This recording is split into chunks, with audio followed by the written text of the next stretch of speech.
Manager Sushovan Dutta মাঝে মধ্যেই অফিসের কাউকে রবিবারে বাড়িতে ডাকেন, অথচ পরদিন অফিসে এসে কেউই আর কিছু বলে না এ ব্যাপারে। বুদ্ধিদীপ্ত ঠোঁটকাটা কাজলকে এরকমই একদিন বাড়িতে ডাকলেন। কাজল যেতেই এক থালা মিষ্টি নিয়ে হাজির সুশোভনবাবু।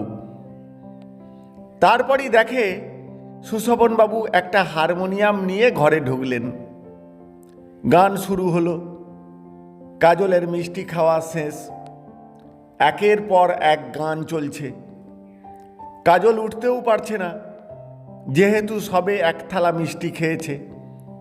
শেষে বাধ্য হয়ে বলে উঠল, এত ভালো গান করেন, রেডিওতে গান করেন না কেন? সত্যি, তুমি হঠাৎ কথা বললে কেন? তাহলে ইচ্ছে মতো বন্ধ করতে পারতাম আর কি।